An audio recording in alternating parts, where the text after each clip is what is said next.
Factor at 19, I got told, right, because you're black, you are going to have to work 10 times harder than a white artist because of the colour of your skin. Hey guys, and welcome to Little Black Book. You know what time it is.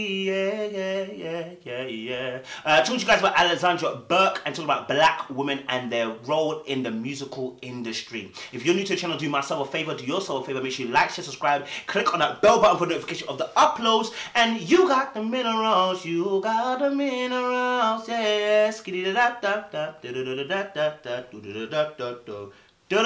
Alright, listen, boom. Listen, do me a favor though, yeah? Hey, listen, make sure you join the mineral gang, you understand? Look at the item of clothing right there. We're doing things for you, you understand? Make sure you grab your hoodie, you understand?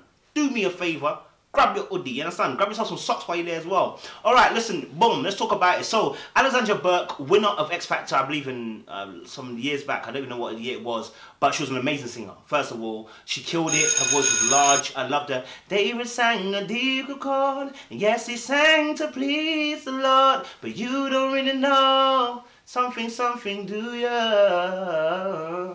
You don't know the words. The words. It goes like this: the fourth, the fifth, the minor chord, and the major. Okay, that's not the verse going out. All right, so listen. She killed it that year, right? She was just miles ahead of everybody, right? And actually, I didn't even know her mum was in Soul to Soul. I didn't really know that. But amazing to know as well. So one of the great things I think watching Alexandra Burke was that she was a black representative, a black woman, a strong black woman, and she was 19 at the time. Like, you don't realize she was 19 at the time. Yeah. And to see a black woman do that as a black individual in general was so amazing, right? And it was good to see representation. I was always rooting for them. Did I probably phone up? No, because I didn't pay my bills at them times there. I was very young. But, you know, it was good to see that a black woman was reaching for the stars, right? Cool. She now mentioned, obviously, the fact that, you know what, being in the industry, there was a lot of things that she faced. Now, this is normal because, like I said, when you watch my other videos where I talk about the history of how we got here, you will understand why the black woman is under the oppression she really is.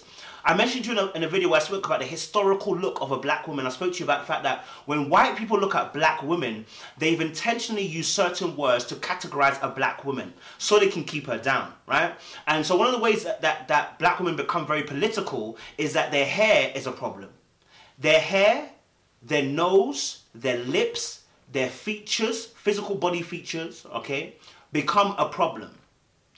And they are used against them in terms of beauty standard, right? And the way to attack a black woman and to reduce her reputation in the industry is to attack the character and to link it to specific words or specific actions that degrade her. For instance, angry black woman, okay? All right, and I want to do a whole video on that another time, right? Hopefully next week we'll do a real in-deep research kind of video for you guys on angry black women and where it's come from. The angry black woman title immediately blacklists you in this industry. And I'm going to talk about, I think it was Bahreina or something like that, who was doing Sleepy Hollow or whatever. She also had the same thing. So when you become this title, or they label you this title, it becomes very difficult for you in the industry to be able to progress forward. And so what we see here is that there is a removal of what we call black stereotypical things or ethnic stereotypical things with being, sorry, I'm not going there. So what you see is obviously there are things that are quote unquote black, that make us black or blackness, yeah? Because black is obviously a construct, race is a construct, we know this already, but the effects are very, very real. So one of the things, like I said, is the hair, it's the nose, it's the eyes, it's the lips, it's the body features, right? Skin tone is one of the most critical things when it comes to being a black person. And one of the things she said is that, listen, you know, in the industry, some people made suggestions like, oh, you should bleach your skin and get lighter. Why? Because the black skin is political. Why? Because the closer you are to white, the more that you're revered. Why? Because a white woman was the standard in slavery time. Why? The colonial master made sure that the white woman would be the beauty standard so that every single time it was a mental slavery as well as physical. You must understand that the reason why black women oftentimes are complaining about black men going after lighter skinned women is because there has been an institutional program that programs the mind to want to go for a lighter skinned woman because it's classed as being better. So now she's in the industry, which is whited out, and they are suggesting she should go lighter because why? The lighter she is, the more beautiful she will be suggested as being. And that was quite hard to digest. I got told to bleach my skin. And that was something I refused to do because it just is absurd to me that somebody could even remotely say to someone, bleach your skin so that you could look whiter. Still. Right?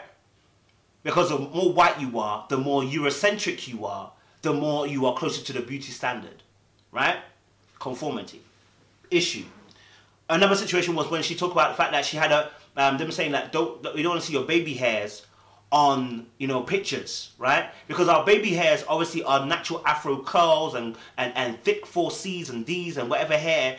All of that is political. Why? Because it doesn't match the Eurocentric look. The Eurocentric look of the long, straight, blonde hair with the blue eyes and the thin lips and the everything in proportion little body that they have. That's their beauty standard. And therefore, when you don't match that beauty standard, you are an alien.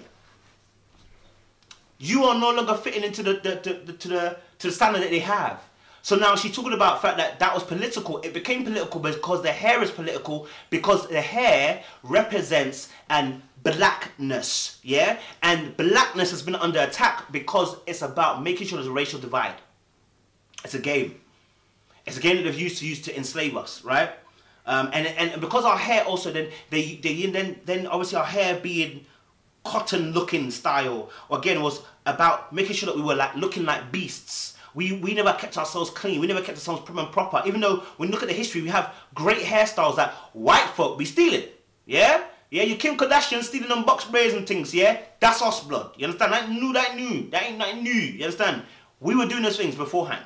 Right? But it gets stolen because what the whole point is that when a white person or even a light-skinned person does it, what they are is what I call it a middle agent, yeah? Where they are acceptable because they're not too black, which means they can't be too sexualized if they're a woman, and they're not too white, they can't be the angelic femininity. They've still got some sexiness about them. And so when you steal the features or steal their hairstyles from us also, what you're saying is that, yes, this is a perfect blend that we want. Yeah? You're exotic. You understand? Yeah, you're exotic. You're the perfect blend of both worlds. Right? And so the hair becomes a political statement when you're a dark-skinned woman. You have to smile more on your Instagram because you come across aggressive. She's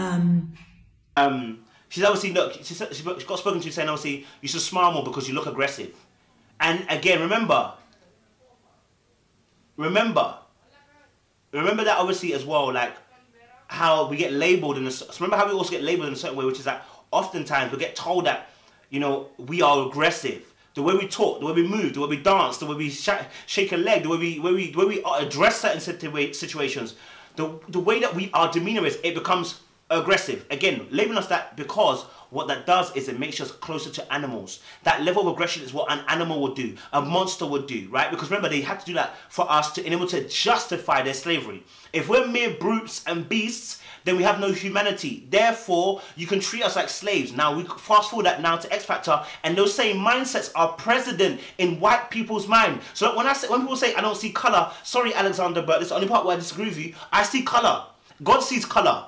There ain't no such thing as I don't see color. There is color. Don't be blind. You're wearing a red top. You're telling me you don't see it's red. It's red. You understand? Now, what we're going to say is that we don't discriminate. But we do. In some shape or form, we do. We judge, just like we do with men and females. Now, the judgment is what's important. What are you judging? You understand? Are you cancelling someone because of their colour skin or they're male or female? Those things are different to saying you're making a judgment about something, right? Okay, cool. You know, she spoke about the fact that, you know, she couldn't release certain music because it would be considered as white.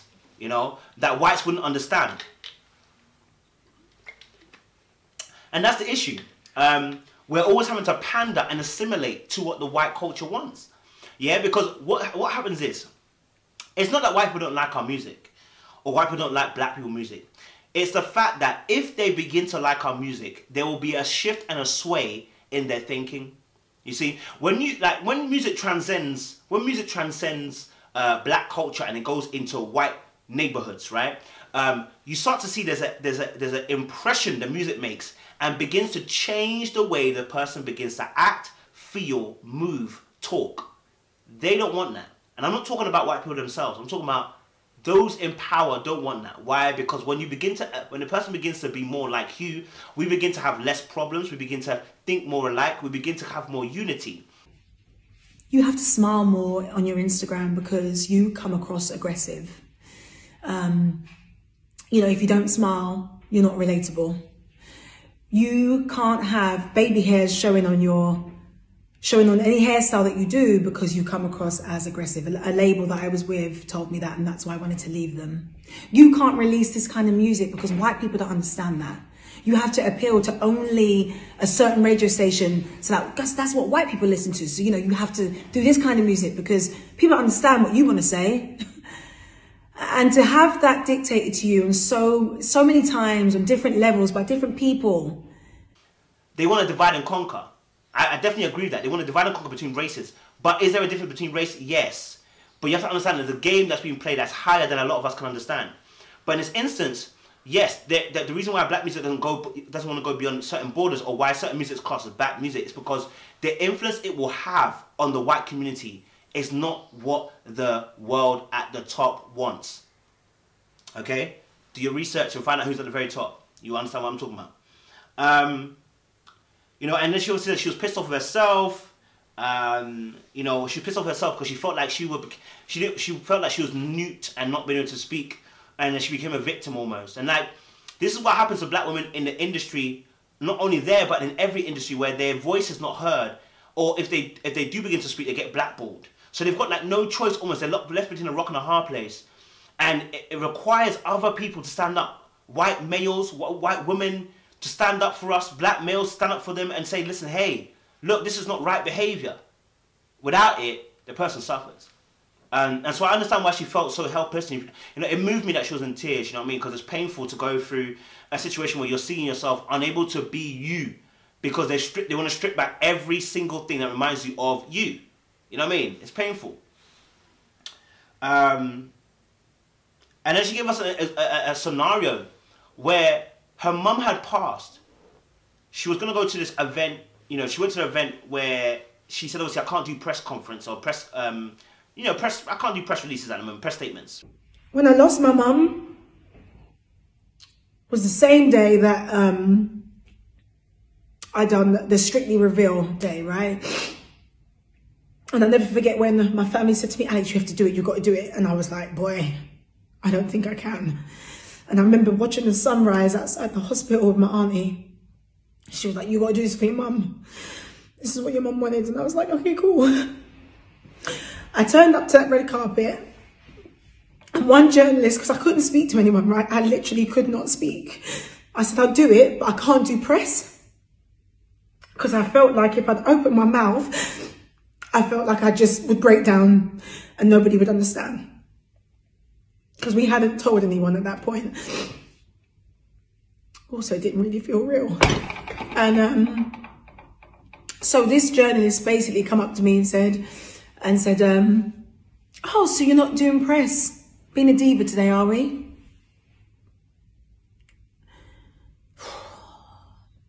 That person knows who they are. And if I could rewind time. Her mum's died, so obviously, like, she's not in the right mind or frame, right? And there's a journalist who says she won't mention, but I found out who it is. It's Dan Wootton. Dan Wootton, brother, we see you, brother. We see you, brother. We see you, brother. It shall not be well. You know, and so we've got to call him out now. We've got to call him out, stuff like that. No, you got to lose your job, blood. That was ridiculous. How are you going to... Person's not on it, bro. You know what I'm saying? Making up lies about her in the press, bro, when she was sick.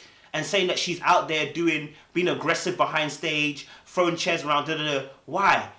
And this is a lie. Out and out lie. You should lose your job. I'm advocating that you lose your job, yeah. Because out and out lies are disgusting. Yeah? They're absolutely disgusting. The Bible says that God hates one of these 6 things. One of them is a liar. Someone who sows discord. That was a lie and it sowed discord. 2 out of 6, mate. You're not doing too well. Yeah? So I want to be very, very clear. Like, we don't accept them kind of things. We don't rock with that. That's ridiculous. You know? This woman was recovering in hospital and you were out here printing in press releases that were absolutely false. And she was talking about an audience member that had to tweet and say that wasn't right. You know? And so this is what I'm saying. Like, these things are wicked behaviors done by people who don't care. And again, it fell into the point as well, like where she felt like she couldn't even be sick. She wanted to keep on going with the show, and it falls into this idea that a black woman doesn't feel pain, and we'll do that another time as well. That black women don't feel pain, so therefore, you know, we must keep going. Like, you know, you must keep going. You must keep going because you don't feel pain. Why would you feel pain? You're a black woman. Yeah, get up, suck it up, and go on with it. Right? This inhumane thought about how black women are superhumans, and therefore they don't feel no pain. So continue, get up, go on. Right? And it's madness. It's madness. Honestly, it's madness. You know, we're sad. And we're tired of it. Yeah, and I appreciate Alexandra for coming out and saying it. And then she mentioned about as well, kind of last kind of saying, obviously, look, if that someone said to her, if you were white, you'd have gone further. And she's absolutely right. The person's right. If she was white, she would have gone further because what we know about femininity. What we know about the fact that white femininity is always juxtaposed to black woman femininity. There is a very distinct agenda to evaporate the black woman, and it's crazy because they do it by legal means, in the sense of they use legal vices to do this through the media, through TV, through films and TV shows, and the way they present a black woman, a dark-skinned woman, is always seeming to be in a negative light, right? Even when they're dealing with couples that are dark-skinned, one couple, the black man will be dark-skinned, but the woman will be light-skinned. Yeah, doesn't hold on. That's why I like things like you know, even from Fresh Prince of Bel-Air, seeing Aunt Viv as a black woman and seeing a dark-skinned woman, it was a different vibe, you understand? All of it plays into it, man, do you know what I mean? There's a lot of things that were going on with Alexandra Burke, but what I want to say is I want to encourage her and say keep going, because you were amazing. You stood up at the time and you were 19 and you were just doing so much. But this is what black women are going through. We must protect them by standing up for them. No one's asking you to jump in front of a bullet. What we're telling you to do is stand up and speak on their behalf. Not like Terry Crews is doing, and he's moving mad. Yeah, we're talking about standing up for our black women and actually speaking on their behalf, like John Boyega did, and saying, listen, no more. Yeah? So, guys, yeah, make sure you like, share, subscribe. Click on that bell button for notification of the uploads. And don't forget to join the Mineral Gang. Grab yourself a little hoodie or something, you know what I'm saying? Support the team, man. Appreciate it. It's a lot, so more love.